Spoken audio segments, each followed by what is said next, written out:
data is power. If you have data, then you are doing advocacy, because what is measurable is able to be changed. If you cannot measure something, then that means you cannot change it. So it's unless we have this data and we use the available data and our own data, the African data provided by the Data for Governance Alliance, that we can be able to advocate for the African issues and bring change in the African context to promote Agenda 2063, which is Africa Fit for Everyone. Okay, today being the curtain raiser of the convening, it was a good experience. From the time we came in, it was nice to network with a lot of people. It was nice that the convention was in key with the theme of today's governance and the application of data. Being the first day and being a curtain raiser, we were glad to even host the esteemed Chief Justice Maraga, and I'm so sure that even on the oncoming days, it's going to be better.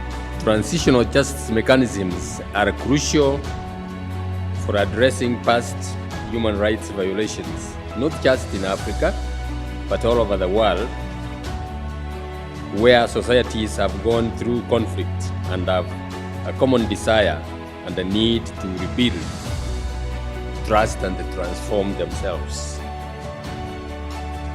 Transitional justice mechanisms in practice comprise mechanisms such as reconciliation,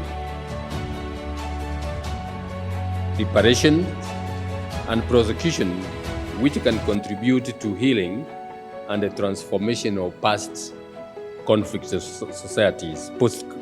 societies. Everything went on well. I don't want to say which session, because both the key speakers, the information that they gave was very powerful when we talk about the transitional justice. And when Justice Maraga mentioned that it is the work of the CS, we have to move the court. So we have to make noise for things to happen, for things to happen the way we want them. Because if we don't make noise, then it means even the issues of extrajudicial killings, they are still going to be swept under the carpet. So as CSOs, we have that mandate to ensure that we have to make noise. We have to push for good governance. Yes. The convenings last year actually ended up having a lot of impact, and actually you can actually see that the last year's convenings were very key in doing what we're calling fostering collaborations and achieving tangible outcomes, where we can say this person now is signing an MOU with ECOSOC, this person is signing an MOU with Peace and Security, and some of the civil society organizations here have done very well in ensuring that they foster collaboration. Colleagues, the importance of this topic aligns well with the contemporary objectives of the African Union as it speaks to Aspiration 3 of Agenda 2063, an Africa of good governance, respect for human rights, justice, and the rule of law. I think today was quite an enlightening session.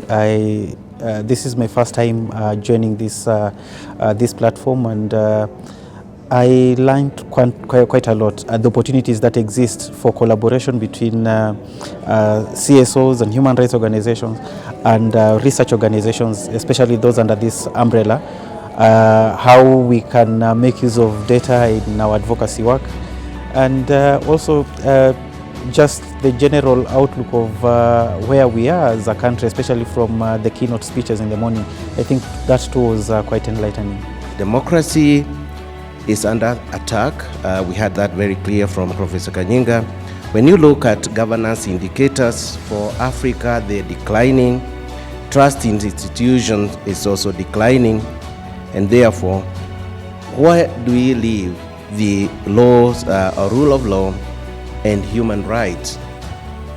And Chief Justice picked it from here. And his main point, I may not have done justice to everything, but just to highlight one, is that transitional justice is very key if we were to promote or to bring back democracy and governance in on our continent.